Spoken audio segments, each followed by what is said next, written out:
नमस्कार, मैं हूं आपके साथ हर्ष भारद्वाज। ब्रेक के बाद एक बार फिर आपका स्वागत है। ब्रेक से पहले हम आपको दिखा रहे थे राज्यों में क्या कुछ हालात हैं कोरोना को लेकर। कोरोना के बारे में भी आपको पूरी अपडेट देंगे, लेकिन इस वक्त की बड़ी खबर जम्मू कश्मीर के अवंतीपोरा से आ रही है। इस वक्त की बड़ी खबर आपको बता दें, अवंतीपोरा में आतंकियों के 2 साथी को गिरफ्तार किया गया है। इस वक्त की बड़ी खबर, जम्मू कश्मीर में आतंकवादियों के 2 साथी गिरफ्तार किए गए हैं। अवंतीपोरा से खबर निकलकर सामने आ रही है, ये आतंकियों के मददगार थे और आतंकियों की मदद किया करते थे, जिन्हें इस वक्त गिरफ्तार कर लिया गया है। यानी आतंकियों के मददगारों कई भी धरपकड़ लगातार जारी है और जम्मू कश्मीर में आतंकियों के मददगार को गिरफ्तार कर लिया गया है। अवंतीपोरा से ये खबर इस वक्त की बड़ी निकलकर सामने आ रही है। हम देख रहे हैं जम्मू कश्मीर में किस तरीके से सेना आतंकियों का खात्मा कर रही है, लेकिन दूसरी तरफ अगर बात करें आतंकियों के मददगार की, तो उनको भी लगातार गिरफ्तार किया जा रहा है। हमारे सीनियर साथी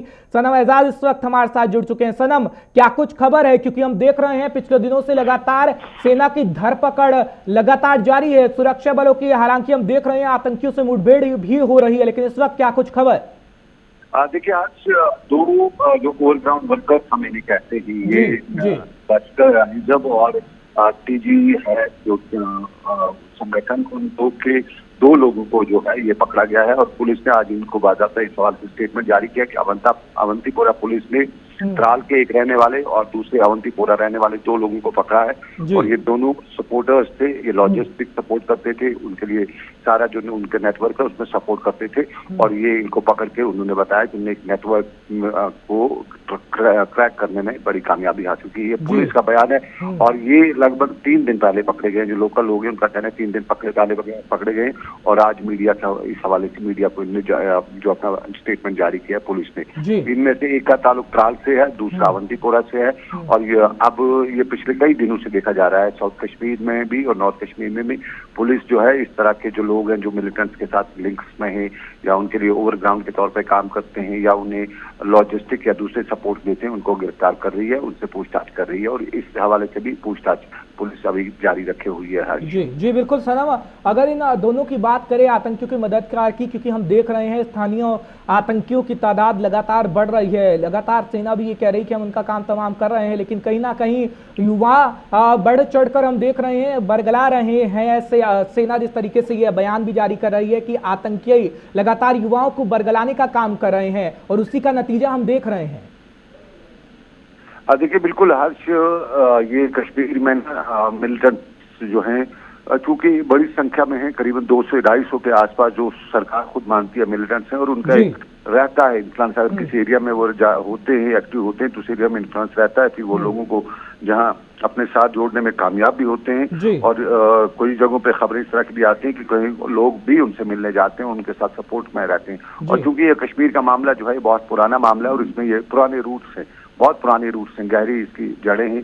तो इन जड़ों के हवाले से ही देखा जा रहा है कि ये जो लड़के हैं या कुछ और लोग हैं जो इनके साथ मिलते जो रहते हैं। बिल्कुल सनम, क्या कुछ खबर है? क्योंकि खबर हमारे पास ये भी आ रही थी कि पुलवामा में भी सर्च ऑपरेशन चल रहा है, इस तरीके से हम देख रहे हैं। बिल्कुल हर्ष, पुलवामा के करीबन 10 गांवों में ऑपरेशन चल रहा है, लेकिन ये रूटीन का ऑपरेशन है। रूटीन में ऑपरेशन रहता है इलाकों में, और यहाँ पे फोर्सेस की जो डिप्लॉयमेंट रहती है ये इसलिए रहती है कि डोमिनेट किया जा सके इलाके को। और पुलवामा के लगभग 10 गांव हैं जहां रूटीन का ऑपरेशन चल रहा है। उस रूटीन का ऑपरेशन में यूजुअली हम देखते हैं कि सर्च ऑपरेशन वगैरह जो होते हैं वो कम ही होते हैं, लेकिन इसमें ये है कि पूछताछ वगैरह की जाती है। जो घर तलाशी जो रहती है या जो क्रैकडाउन रहता है वो रूटीन का ऑपरेशन में नहीं रहता है। और यहाँ पे भी वही देखने को मिल रहा है कि यहाँ पे जो पुलवामा में जो इस वक्त आज रात को ही इलाके में डोमिनेशन हुई, सेना लगाई गई, बाकी चीजें, तो ये सिर्फ लोकल लेवल पे जो हमें इनपुट्स मिले हैं या हमारे जो फोर्सेस में जो सोर्सेज हैं उन्होंने बताया कि लोकल का रूटीन का डोमिनेशन है या डोमिनेशन है, उस हवाले से डिप्लॉयमेंट इलाके में। बिल्कुल सनम, अगर श्रीनगर की बात करें, श्रीनगर के क्या कुछ हालात है? क्योंकि हमने देखा किस तरीके से वहां पर हमला हुआ और लगातार सेना सर्च ऑपरेशन चला रही थी। क्या कुछ श्रीनगर से भी खबर है? देखिए, श्रीनगर तो कल का जो श्रीनगर परसों का जो श्रीनगर के नजदीक का जो वो पेरिफेरीज में श्रीनगर के जो अटैक हुआ बीएसएफ पे, उसके बाद श्रीनगर में फोर्सेस को डिप्लॉयमेंट जो है वो उसको और ज्यादा बढ़ाया गया है और नाके भी बढ़ाए जा चुके हैं, क्योंकि श्रीनगर में सेना डिप्लॉयड नहीं रहती है। सेना को ऐसे ऑपरेशन में बुलाया जाता है जहाँ पे सीआरपीएफ और पुलिस की डोमिनेशन रहती है, और इन दोनों को फोर्सेस को, पुलिस को भी और सीआरपीएफ को भी डोमिनेट किया जा रहा है मुख्तलिफ इलाकों में, खासतौर पर जो वोलेटाइल इलाके हैं उनमें डोमिनेट किया जा रहा है। और साथ साथ में नाके जो हैं और श्रीनगर के एंट्रीज और एग्जिट पॉइंट्स जो हैं उन पर और ज्यादा नाके लगाए गए हैं ताकि सुरक्षाल पे पूरी नजर रखी जा सके। बिल्कुल, एक आखिरी सवाल सनम, जिस तरीके से सेना लगातार कह रही है कि पाकिस्तान इस आड़ में घुसपैठ करने की कोशिश कर रहा है, चाहे फिर वो सीज फायर की बात कर ले या फिर अगर जिस तरीके से स्थानीय आतंकियों के बारे में उन्होंने कहा कि पाकिस्तान घुसपैठ कराने की कोशिश कर रहा है और युवाओं को बरगलाने की कोशिश कर रहा है और इसके पीछे पाकिस्तान का हाथ है। देखिए, बिल्कुल, ये जो जम्मू कश्मीर पुलिस के डीजी हैं उन्होंने भी कल प्रेस कॉन्फ्रेंस के दौरान इस बात का जो स्टेटमेंट उनका है उसमें भी उन्होंने ये बताया कि पाकिस्तान में इन्फिल्ट्रेशन के लिए जो लॉन्च पैड्स हैं मिलिटेंट्स के, उस पर वो तैयार बैठे और इन्फिल्ट्रेशन की प्रयास में लगे हुए। साम उन्होंने ये भी बताया कि लाइन ऑफ कंट्रोल हो या एलओसी के साथ साथ एलएसी हो, सब पे जो फोर्सेज है, जो फौज है, वो पूरी तरह से मुस्तैद है और हर कोशिश को नाकाम बनाने की कोशिश की जा रही है। साम उन्होंने खदशा इज़हार किया कि आने वाले वक्त में इन्फिल्ट्रेशन की और भी कोशिशें हो सकती हैं। चलिए, बहुत बहुत शुक्रिया सनम तमाम जानकारी हम तक पहुंचाने के लिए। लेकिन इस वक्त की बड़ी खबर हम आपको लगातार बता रहे हैं कि अवंतीपोरा में आतंकियों के 2 साथी गिरफ्तार कर लिए गए हैं। जम्मू कश्मीर में आतंकियों के मददगार की धरपकड़ लगातार चल रही है। जिस तरीके से हम देख रहे हैं सर्च ऑपरेशन पुलवामा में एक तरफ सर्च ऑपरेशन चलाया जा रहा है तो दूसरी तरफ आतंकियों के मददगार की भी गिरफ्तारी लगातार हो रही है। जम्मू कश्मीर के अवंतीपोरा से इस वक्त की बड़ी खबर सामने निकल कर आई, जहां पर 2 साथी आतंकियों के गिरफ्तार कर लिए गए हैं। अभी जम्मू कश्मीर में जो 2 गिरफ्तार किए गए हैं आतंकियों के मददगार, उनसे पूछताछ लगातार जारी है और यह भी निकलकर सामने आ रहा है कि बड़े खुलासे भी उनसे हो सकते हैं। लेकिन अगर हम बात करें इन आतंकियों के साथी की गिरफ्तारी की, तो इन आतंकियों के साथी की गिरफ्तारी की जा चुकी है।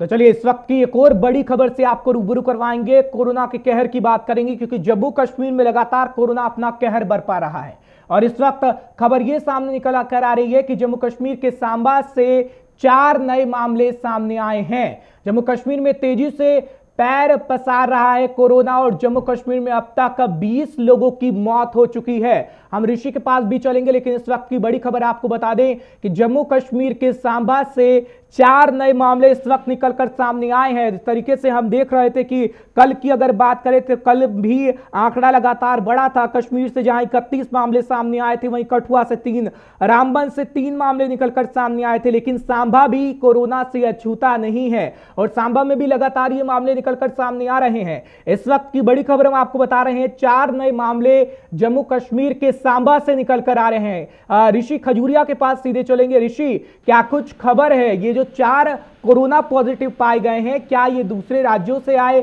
जम्मू कश्मीर के लोग हैं या फिर क्या कुछ खबर, इस पर क्या कुछ अपडेट? देखिए, बिल्कुल हर्ष, मैं आपको बता दूं कि नए मामले जो पॉजिटिव आए हैं 4 कोरोना वायरस के सांबा जिला से, तो उसमें मैं आपको बताना चाहता हूं कि ये चारों जो लोग हैं ये सांबा जिला से ही बिलोंग करते हैं। और मैं पहले व्यक्ति का आपके साथ जिक्र करना चाहता हूं कि एक व्यक्ति जो कि सांबा जिला के बॉर्डर इलाके का रहने वाला है, बैनगढ़ गांव का, तो ये भी पॉजिटिव पाया गया है। उसी के साथ साथ एक व्यक्ति चिलाड़ी गांव का है, ये भी बॉर्डर बेल्ट का इलाका है। वहीं चकमंगा गुजरा इलाके का एक व्यक्ति पॉजिटिव पाया गया है, ये गुजर बस्ती है। और इसी के साथ साथ एक व्यक्ति उत्तराखंड का बताया जा रहा है, लेकिन वो पिछले कई सालों से यहाँ सांबा जिला में ही रहता है, विजयपुर इलाके में। तो ये आज 4 नए जो पॉजिटिव मामले सामने आए हैं, तो कहीं ना कहीं चिंताएं जो वो एक बार फिर से बढ़ चुकी हैं। और मैं इसमें एक चीज ये भी बता दूं कि ये चारों मामले जो हैं ये क्वारंटाइन सेंटर से सामने आए हैं पॉजिटिव, क्योंकि 5 दिन पहले ये ट्रैवल कर आए हैं दिल्ली से। इनकी जो ट्रैवल हिस्ट्री बताई जा रही है कि कोई ट्रक में आया है, कोई बस में आया, तो इनको क्वारंटाइन सेंटर्स में रखा गया था सांबा जिला के अलग अलग क्वारंटाइन सेंटर्स में। तो इनकी सैंपलिंग की गई थी। सैंपलिंग की रिपोर्ट आज जो थोड़ी देर पहले आती है, ये चारों पॉजिटिव पाए गए हैं। और उसी के साथ साथ अब ये आंकड़ा लगातार सांबा जिला में भी बढ़ता जा रहा है। और अब सांबा जिला में जो कोरोना वायरस, ऋषि, अगर उन क्वारंटाइन सेंटर की बात करें, क्वारंटाइन सेंटर की आप तस्वीर भी पिछले दिनों हमें दिखा रहे थे किस तरीके से लोग प्रदर्शन कर रहे थे, और क्वारंटाइन सेंटर के अंदर क्या कुछ सुविधाएं हैं वो भी किसी से छिपी नहीं है, क्योंकि लगातार तस्वीरें भी बाहर निकलकर सामने आ रही हैं। क्या क्वारंटाइन सेंटर के हालात है? इस तरीके से आप कह रहे हैं कि क्वारंटाइन सेंटर से ही ये मामले निकले हैं? देखिए, मैं आपको ये बताना चाहता हूँ कि जिस तरह से क्वारंटाइन सेंटर से ये मामले सामने आ रहे हैं, क्योंकि लोगों को सबसे पहले क्वारंटाइन ही किया जा रहा है, लेकिन क्वारंटाइन सेंटर्स में जो सुविधाएं थी वो कहीं ना कहीं एक बड़ी उनकी वर्स्ट कंडीशन जो है वो लगातार देखी जा रही थी। खासतौर पर अगर वॉशरूम फैसिलिटीज की बात करें तो एक ही वॉशरूम है और कई सारे लोग उसी वॉशरूम का इस्तेमाल कर रहे हैं, तो इससे इन्फेक्शन और जो है वो आगे फैलती जा रही है। ये तभी ये इस तरह के केसेस सामने आ रहे हैं। जब ये प्रशासन के संज्ञान में बातें आई तो प्रशासन ने इसके ऊपर काम करना भी शुरू किया, लेकिन जब काम करना शुरू किया उससे पहले प्रदर्शन भी आपने देखे कि किस तरह से लोग हाईवे पर उतर आए, क्योंकि वहां पर फैसिलिटी जो वो नहीं दी जा रही थी, नाम मात्र फैसिलिटी थी। यानी उनके साथ इस तरह से ट्रीट किया जा रहा था क्वारंटाइन सेंटर में रहने वाले लोगों को जिस तरह से जानवरों के साथ ट्रीट किया जाता है। तो दुखी होकर लोग ये सड़कों पर आए, लेकिन अब ये जो पॉजिटिव मामले क्वारंटाइन सेंटर से आ रहे हैं तो आप अंदाजा लगा सकते हैं कि वहां पर जो क्वारंटाइन सेंटर्स में लोग मौजूद हैं उनको भी अब डर हो गया है कि कहीं वो संक्रमित ना हो जाएं। तो अब सबसे बड़ा चैलेंज ये है प्रशासन के लिए कि अब जो क्वारंटाइन सेंटर्स में रह रहे हैं लोग उनकी जो सैंपलिंग है वो प्रायोरिटी बेसिस पे की जाए, ताकि उनकी रिपोर्ट का पता चलता है क्या नेगेटिव है या नए मरीज मिले हैं कोरोना संक्रमण के, ये सांबा के किन इलाकों के बताए जाते हैं, क्या कुछ खबर है? क्योंकि जिस तरीके से हम देख रहे हैं क्वारंटाइन सेंटर के लगातार कोरोना संक्रमण मरीज मिल रहे हैं, किन इलाकों के ये बताए गए हैं? क्योंकि हम देख रहे हैं कि अब छूट भी मिलने वाली लगी है, लॉकडाउन का नया रंग रूप भी देखने को मिल रहा है, लेकिन उसके साथ साथ कोरोना के मामले भी बढ़ रहे हैं। ये देखिए, आज मैं आपको बता दूं कि ये चारों मामले सांबा जिला से ही बिलोंग करते हैं, जिसमें 2 व्यक्ति बॉर्डर इलाके से बिलोंग करते हैं, जिसमें एक गांव चिलाड़ियां आता है और दूसरा बैनगढ़ आता है, और एक व्यक्ति जो बताया जा रहा है कि चकमंगा गुजरा इलाका है सांबा का, ये गुजर बस्ती है, यहाँ से बताया जा रहा है, और एक उत्तराखंड का है लेकिन वो किराए के मकान पर विजयपुर में रहता था। लेकिन अब ये जो चारों मामले सामने हैं, जिसमें से एक जो बैनगढ़ वाला व्यक्ति है वो बताया जा रहा है कि उनकी बेटी रविवार को पॉजिटिव पाई गई थी, उसकी ट्रैवल हिस्ट्री दिल्ली की बताई जा रही थी, और ये जो व्यक्ति है बैनगढ़ वाला ये उसके पिता बताया जा रहे हैं, और ये भी बताया जा रहा है कि ये क्वारंटाइन सेंटर में शायद अपनी बेटी से मिलकर आए हैं और उनके कांटेक्ट में आए हैं, उसी को लेकर इनकी सैंपलिंग की गई थी और सैंपलिंग के बाद इन्हें क्वारंटाइन सेंटर में ही रखा गया था। लेकिन आज ये जो रिपोर्ट आती है तो ये पॉजिटिव आती है, लेकिन कहीं ना कहीं प्रशासन के लिए एक चैलेंज ये होगा कि कॉन्टैक्ट ट्रेसिंग अब बड़े पैमाने पर की जाए ताकि संक्रमण को आगे बढ़ने से रोका जाए, क्योंकि अब जिस तरह से ये व्यक्ति पॉजिटिव आया तो अगर ये घर पर गया होगा तो आप अंदाजा लगा सकते हैं कि उस इलाके को सील किया जा सकता है, घर के जो मेंबर्स होंगे उनकी सैंपलिंग की जाएगी। कहीं ना कहीं एक बड़ा चैलेंज होगा प्रशासन के लिए। चलिए, बहुत शुक्रिया ऋषि, यानी बहुत बड़ा चैलेंज है बिल्कुल प्रशासन के लिए। लगातार मामले निकलकर सामने आए हैं, तो इस वक्त की बड़ी खबर हम आपको लगातार बता रहे हैं कि 4 जम्मू कश्मीर के सांबा से नए मामले सामने आए हैं। ये चारों क्वारंटाइन सेंटर के मामले हैं। जब इनका टेस्ट कराया गया तो ये चारों पॉजिटिव पाए गए हैं। अगर प्रशासन की बात करें तो सांबा प्रशासन लगातार सतर्कता बरत रहा है, लेकिन अगर मौतों के आंकड़े की बात करें तो जम्मू कश्मीर में अब तक 20 संख्या हो चुकी है कोरोना से मरने वालों की संख्या के आंकड़े की बात करें, लेकिन सिर्फ सांबा की अगर हम बात करें तो 4 नए सांबा से इस वक्त कोरोना के मामले निकलकर सामने आए हैं।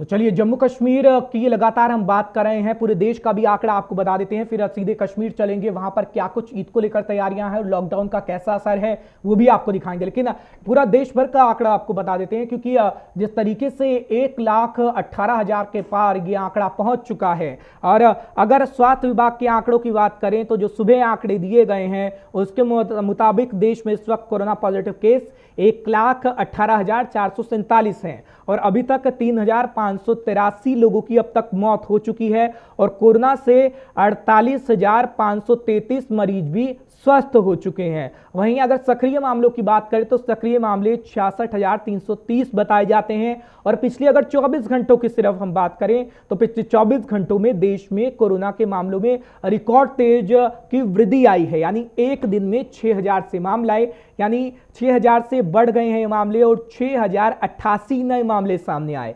एक दिन में सबसे ज्यादा ये केस बताए जाते हैं पूरे देश में। वहीं 148 लोगों ने इस बीमारी से दम तोड़ दिया है और सबसे ज्यादा पॉजिटिव जो केस आए हैं वो महाराष्ट्र में आए हैं। अब जरा कश्मीर की भी बात करते हैं, क्योंकि कश्मीर में लगातार ये मामले बढ़ रहे हैं। सांबा की इससे पहले हम आपको तस्वीर दिखा रहे थे और सांबा की खबर बता रहे थे कि सांबा में 4 नए मामले निकलकर सामने आए हैं। लेकिन अगर कश्मीर की बात करें तो कश्मीर में लगातार मामले बढ़ रहे हैं और महिलाओं की मौत का सिलसिला भी लगातार कश्मीर में जारी है कोरोना वायरस से, क्योंकि हम देख रहे हैं सबसे ज्यादा महिलाओं की मौत वहां पर हो रही है। और कश्मीर की अगर हम बात करें तो कश्मीर में अब तक 18 मौतें हो चुकी हैं कोरोना वायरस से, 2 मौत जम्मू संभाग से है। अगर श्रीनगर की बात करें तो श्रीनगर में सबसे ज्यादा 6 लोगों की मौत हुई है, बारामूला में 4, अनंतनाग में 4, बड़गाम में 2 और बांडीपोरा, कुलगाम, उधमपुर और जम्मू में 1-1 मौत हुई है। अब ईद भी नजदीक है और ईद को लेकर क्या कुछ कहा जा रहा है वो भी उसकी जानकारी हम लेते हैं। हमारे सीनियर साथी हिलाल हंजूरी इस वक्त हमारे साथ जुड़ चुके हैं।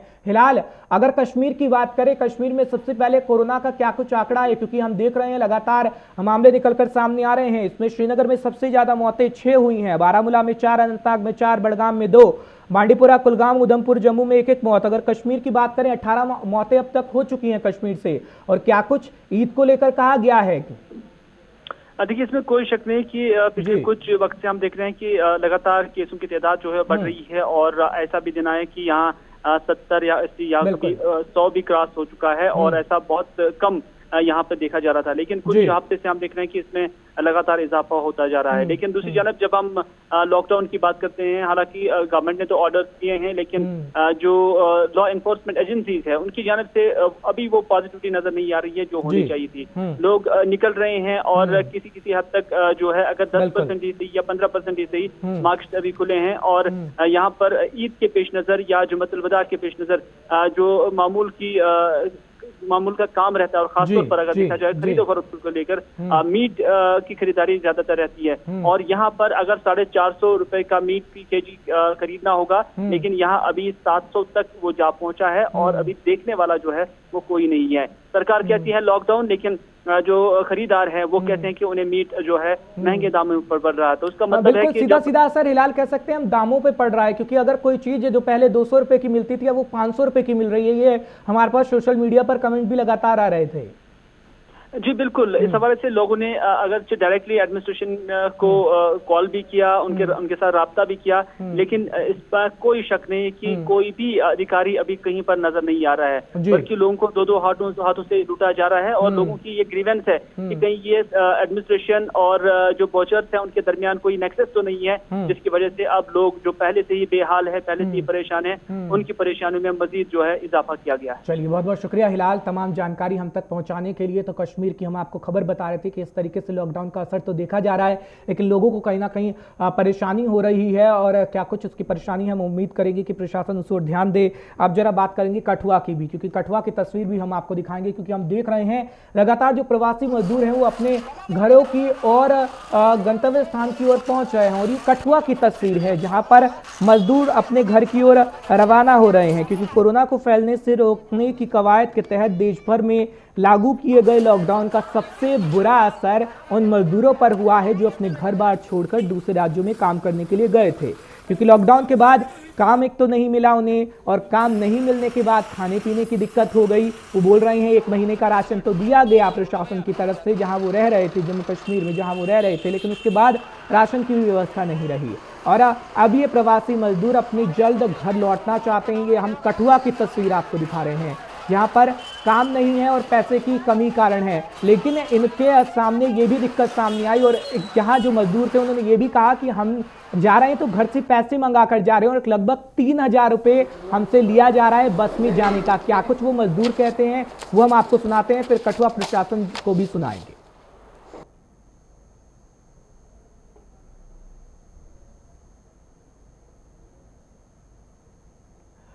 तो लगातार हम आपको खबर दिखा रहे हैं किस तरीके से कठुआ की तस्वीर हम आपको दिखा रहे थे। हम दोबारा आपको वो तस्वीर दिखाएंगे, क्योंकि मजदूर लगातार ये कहते हुए नजर आए कि हमें काफी दिक्कतों का सामना करना पड़ रहा है। उन्होंने यहाँ तक कहा कि जो राशन था 1 महीना का राशन उन्हें दिया गया, प्रशासन ने हालांकि उनकी मदद की, लेकिन उसके बाद उन्हें राशन नहीं मिला। अगर कठुआ प्रशासन की बात करें तो कठुआ प्रशासन ये कह रहा है कि अब उन मजदूरों को वहां पर रुकना चाहिए, क्योंकि औद्योगिक इकाई लगातार शुरू की जा रही हैं और अब औद्योगिक इकाई शुरू कर दी गई हैं, जिससे मजदूरों को वहां रुकना चाहिए। मजदूर क्या कुछ कहते हैं सबसे पहले वो आपको दिखाते हैं। हम सारंगढ़ जिले से, अभी हटली मोड़ में रह रहे थे हम लोग। 2 महीने से बंद है, 2-2.5 महीने हो गए। किया? अभी कहाँ, पहले से 2-4 दिन काम किए थे, उसी से गुजारा कर रहे थे और एक टाइम खाना मिल रहा था लंगर, उससे से झुका लिए थे, खा रहे थे। अभी जाकर क्या करेंगे, घर में कुछ होगा उसी को एडजस्ट करेंगे और अनाज उगाएंगे, फिर जाएंगे। तो अब बोल रहे हैं अभी तो बढ़ेगा 2-3 महीने और पता नहीं कितने दिन तक बढ़ जाएगा, ये कौन किससे जानता है, मालूम नहीं है। तो मोदी ही जाने कितने दिन तक बढ़ाएगा। वो मुश्किल होगा ना, यहाँ कोई काम भी नहीं मिल रहा है, फैक्ट्री भी बंद हो रहा है, तो कहाँ जाए काम करने के लिए। छोटे बच्चे भी होंगे? हाँ, घर में बच्चे छोड़कर आए हैं, अब बूढ़े माँ बाप भी हैं, तो किसके सहारे रहेंगे वो लोग। तो हम लोग को जाना ही पड़ेगा। अभी घर से मंगाए हैं हम लोग पैसे। हाँ, घर से मंगाए हैं, उसी से जा रहे हैं। हाँ, मिलेगा पर 14 दिन बाद तो मिलेगा ना, अभी थोड़ी ना मिलेगा। हाँ, खुशी है घर जाने का। यहाँ रहेंगे तो परिवार से अलग है, घर जाएंगे कम से कम 14 दिन बाद तो मिलेंगे परिवार से। मैं छत्तीसगढ़ रायगढ़ जिला से हूँ, सारंगढ़ से। नाम आपका? मेरा नाम राजेंद्र कुमार राघव है। अपने राज्य जा रहे हैं, यहाँ तो कोई दिहाड़ी भी नहीं मिल लग रहा है और खाने के लिए बहुत तकलीफ है। कुछ भी काम भी नहीं है, घर से मंगा कर काम खा रहे हैं पैसे। और यहाँ एक टाइम मिल रहा था, वहाँ वो लंगर मिल रहा था, वो भी अब बंद हो गया है। तो क्या करें, यहाँ रह कर भी कोई काम नहीं मिला। यहाँ फैक्ट्री वाले बोल रहे हैं तो फैक्ट्री में भी वैसा काम नहीं है जो जैसे हम लोग करना चाह रहे हैं। हाँ, नहीं मिल रहा है सही टाइम से, इसीलिए फैक्ट्री में तो काम करना नहीं, अपने यहाँ खेती बाड़ी है वो करेंगे जाकर, बिल्कुल घर का काम करेंगे। अपने गैया है उसको भी पालेंगे। हम लोग को एक टिकट के लिए 3250 रुपये पड़ रहे हैं। पता नहीं, हम लोग तो 15 दिन हो गए रजिस्ट्रेशन कराए हुए, अभी तक कुछ नहीं हो रहा है। तो इसीलिए हमारी खेती पिछड़ जाएगी, इसलिए जा रहे हैं, जैसे भी हो अपने घर से पैसा मंगा कर जा रहे हैं। मेरा नाम निर्मला है और रहने वाले छत्तीसगढ़ के हैं। गांव है बिलाईगढ़, थाना पौनी। अपने देश जाना है, इधर काम नहीं चल रहा है और हमें खाना भी नहीं आता था। हमारे इधर एक टाइम आता था, तो उसके भी तकलीफ है और दिहाड़ी लग ही नहीं रहा है, तो फिर इतने 2-2 महीने हुए बैठे हुए हैं। हाँ है, खेती है, एक ही फसल होता है, इसीलिए इधर आते हैं हम लोग। वो ऐसे नहीं है, खेती है, थोड़ा बहुत खाने के लिए हो जाएगा, उधर थोड़ा गुजारा हो जाएगा, इधर नहीं होता है। दान भी लगाएंगे वहाँ पे? हाँ, लगाएंगे। इसमें एक में 3300 दे रहे हैं भैया, और इतना पैसा घर से मंगा के हम लोग जा रहे हैं। इधर बैठे हैं बगा के, ऐसे भी खाना खाने हमें इधर, इससे अच्छे अपने गांव के साथ जा रहे हैं अपने परिवार। और रेलगाड़ी फ्री बोल रही है, सारा कुछ भी फ्री नहीं है भैया। हमें तो इतना फार्म भरा, इतना एक ये कुछ भी नहीं है। मोदी मजदूर के लिए कुछ भी नहीं कर रहा है, मोदी कुछ भी नहीं बना रही है। अमीर लोगों के लिए, गरीब के लिए कुछ नहीं है। गरीब के लिए कुछ भी नहीं, हमारे बिल्कुल में तो मोदी साहब ने जो भी किया है सारे अमीरों के लिए है, तो नौकरी कर रहे हैं उनके लिए। मजदूर के लिए कुछ भी नहीं दे रहे हैं। 500 डाल रहे हैं, वो क्या है, वो कुछ भी नहीं है। 500 उससे क्या बनता है? उससे कुछ नहीं बनता है हमारा। क्या खुशी है, खुशी भी है, गम भी है। घर से पैसा मंगा कर घर जा रहे हैं, थोड़ा बच्चा है इसीलिए जा रहे हैं घर, खेती किसानी भी करना है। क्या कर, इतना कोई तो परेशानी हमरा को देख नहीं रहा है। चावल दे रहा है, वो भी आधा पेट दे रहा है, तो क्या खाएंगे। अब मेरा बच्चा भी है, घर में भी बच्चा है, सब कुछ चाहिए, पैसा भी नहीं है, काम भी नहीं चल रहा है, तो क्या खाएंगे। इसीलिए घर से पैसा मंगा कर हम लोग घर जा रहे हैं। गाँव है तो यहाँ क्या करेंगे, कुछ काम ही नहीं चल रहा है, खाना नहीं मिल रहा है, तो क्या करेंगे। यहाँ दम तो ना घुटना, इधर घर से मंगा कर पैसा ली से हम लोग घर जा रहे हैं। और मोदी क्या देगा, मोदी पूरा लूट रहा है जनता को, मुफ्त में कुछ नहीं दे रहा है। देना चाहिए मजदूर को, फिर दे नहीं रहा है। बोल तो रहा है कि वो दूंगा, फिर कुछ नहीं मिल रहा है। जानकारी हासिल करें कितने माइग्रेंट्स लेबर हैं जो जाना चाहते हैं। उनकी उन्होंने रजिस्ट्रेशन की, उनसे वेरीफाई भी किया कि वो जाना चाहते हैं या नहीं जाना चाहते हैं। उन्होंने जो फहरिस्त बनाई थी उसमें 709 का लेखा जोखा था। 709 के 709 जो है वो आज इन्होंने कटरा भेज दिए हैं। कुछ की ट्रेन जो है वो सुबह 1 बजे दोपहर को जानी थी और कई लोगों की जो है 5 बजे शाम को जानी है। तो आज के आज ही हमारे सारे लेबर जो चले गए हैं। देखिए, इसमें रिलीफ की बात नहीं है। मैं इस मसले में मैं तो दुखी हूँ कि इस टाइम पे अब काम करने का वक्त आया है। हमारी इंडस्ट्री सारी चल पड़ी हैं और हमने इस इकानमी को बूस्ट देना था, इसलिए हमने इंडस्ट्री शुरू की थी। तो इनमें से एक भी जाना नहीं चाहिए था, लेकिन इन एनी केस चूँकि हम लोग MHA के गाइडलाइंस को फॉलो करना है, उनको रोक नहीं सकते हैं। अगर वो विलिंग हैं तो जाना चाहते हैं। लेकिन खुशी की बात है कि बहुत सारे जो माइग्रेंट लेबर्स जितने भी थे वो सारे यहाँ टिक गए हैं। जैसे CTM में काफ़ी सारे लोग वापस अपने रुक गए हैं और वो इंडस्ट्री भी चल पड़ी है और लोग काम कर रहे हैं। इसी तरीके से हमारे PMJSY के काम लगे हुए हैं। हमारे बंकर्स जो हैं बॉर्डर एरिया में वो बन रहे हैं। रूरल एरिया में जो मनरेगा का काम था वो चल रहा है। तो हमारे अब देखिए 11,864 में से अगर 700 लोग चले भी जाते हैं तो मुझे लगता है it's not a big number.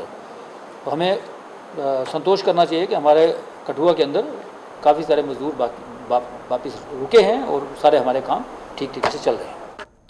तो चलिए, ये तो हमने आपको कठुआ की खबर दिखाई, अब बात श्रीनगर की भी करेंगे, क्योंकि श्रीनगर में हम लगातार आपको तस्वीरें भी दिखा रहे हैं कि किस तरीके से लोगों की मदद भी की जा रही है। अब किचन गार्डन की ये तस्वीर आप देख रहे हैं, क्योंकि लोग अपने घरों में अब किचन गार्डन बना रहे हैं, क्योंकि लॉकडाउन के चलते जहां पूरे देश में सभी दुकानें और कारोबार बंद रहे, यानी कारोबार पूरी तरीके से बंद रहे, वहीं लोगों को ताज़ा सब्जी खरीदने के लिए बहुत ही जोखिम उठाना पड़ा था, यानी जोखिम उठा रहे थे लोग, और सब्जियों से भी कोरोना संक्रमण फैलने की आशंका के चलते लोगों ने सब्जियां खरीदने का नया तरीका खोज डाला है। और श्रीनगर में कृषि विभाग में बने दफ्तर में छूट दी गई थी ताकि सब्जियों के बीज और पौधे लेने पहुंच सके लोग, जिससे अपने घरों में बाग बगीचों की जगह सब्जी उगा सकें। श्रीनगर और बाकी शहरी इलाकों में जहां कहीं लोगों के पास खुली जमीन है, वह उसको सब्जी के खेत में तब्दील कर देना चाहते हैं। और बड़ी अच्छी तस्वीर भी निकलकर सामने आई जब कृषि विभाग पूरी मदद लोगों की कर रहा है और छूट दी गई है कि वो यहाँ आकर पौधे और अपना पूरी तरीके से बीज ले जा सके, ताकि वो अपने घर पे ही ताज़ा सब्जी उगा सकें और किचन गार्डन अपने घर पर ही बना सकें। ये गवर्नमेंट का बहुत अच्छा स्टेप है। In fact we are very thankful to them कि आज प्लांटेशन का सीज़न है, सैपलिंग्स का सीज़न है। तकरीबन हर एक फसल आज ही बोई जाती है, जो कि मतलब जो समर की वेजिटेबल्स हो या पैडी हो, मेज़ हो। डिपार्टमेंट्स इस एग्रीकल्चर और हॉर्टिकल्चर एक्टिविटीज़ को इन्होंने छूट दे दी है। We are very thankful to the government, mostly the Srinagar administration, क्योंकि यहाँ पर सारे हेडक्वार्टर्स है, यहाँ पर ही ज़्यादा प्लांटेशन वगैरह का मटीरियल मिलता है। All the headquarters are based here. Very thankful कि उन्होंने हमें सपोर्ट दे दिया। जैसे जैसे ये सैपलिंग्स कुछ ऐसे हैं कि हमारे घरों में होते हैं, कुछ नहीं होते हैं, वहाँ पर हमें गवर्नमेंट का सपोर्ट लगता है। खासकर आजकल की मार्केट में सब्ज़ी उतनी नहीं मिलती है, घरों में ही उगाते हैं, ये हमें बहुत सपोर्ट देता है। इनफैक्ट हमें नहीं, हर एक किसान को, हर एक आदमी को जिसका किचन गार्डन है, चाहे वो सिटी में या सिटी आउटस्कर्ट्स में हो, विलेज में, रूरल एरियाज़ में, this a very good step. Government ने बहुत अच्छा इनिशिएटिव लिया। ये जो डील, इसमें छूट दे दी हम जैसे लोगों के लिए, सो दैट हम छोटी छोटी एक्टिविटीज़ घर में करते हैं और बिजी भी रहते हैं। और स्प्रिंग का सीज़न भी स्टार्ट हो गया, तो बहुत अच्छा इनिशिएटिव है गवर्नमेंट का कि इस दौरान, और ये जो महीना स्टार्ट हो गया अब, ये मुतबरक महीना, तो इसके लिए मुझे लगता है बहुत अच्छा इनिशिएटिव है गवर्नमेंट। अगर हमें किचन गार्डनिंग हर घर में होगा तो शायद थोड़ी फैसिलिटीज़ हम मिल सकते हैं। मैं बोलती हूँ कि डायरेक्टर एग्रीकल्चर साहब की तरफ से ये बहुत अच्छा इनिशिएटिव है। शायद लोगों को किचन गार्डनिंग में इंटरेस्ट भी आ जाएगा और स्टेबल फूड भी मिलेगा, खाने के लिए चीज़ें भी मिलेंगी, घर में बैठने के लिए इंटरेस्ट भी आ जाएगा। और आज ही सीज़न है कि जो ये चीज़ें हम लगा सकते हैं और अपने किचन गार्डन पर हम डिपेंडेंट रह सकते हैं। डिस्पाइट बहुत अच्छा स्टेप है। इनफैक्ट जो आज डायरेक्टर साहब ने आज का दिन रखा है, इसमें इनको छूट दी गई हम लोगों को यहाँ आने के लिए, ये सब चीज़ें लेने के लिए।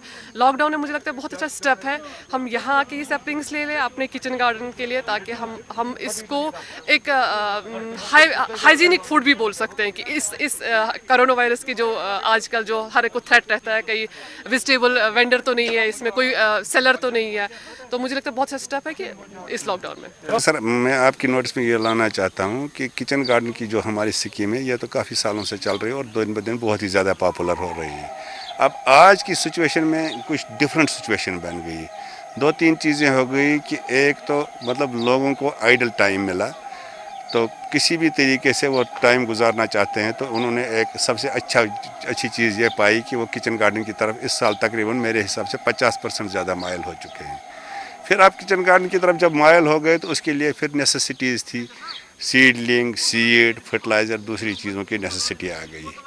तो उसमें भी फिर एक प्रॉब्लम यह आ गई कि मुख्तलिफ़ जगहों पे कुछ प्राइवेट ग्रोवर्स थे, मतलब अगर हम फोरशोर रोड से इस टाइम पे गुजरते थे तो अक्सर जगहों पे सीडलिंगों की सेल हुआ करती थी।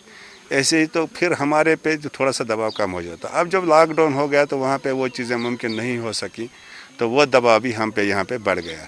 और माशाल्लाह हम भी अपने आप हिसाब से कोशिश कर रहे हैं कि मतलब हम देखें, अब इस सिचुएशन में हमने ये भी करना है कि मुलाजिम उतने ही लाने जितने एडमिसिबल हुए, 33% से ज़्यादा हम ला नहीं सकते। उसके बाद फिर हमारा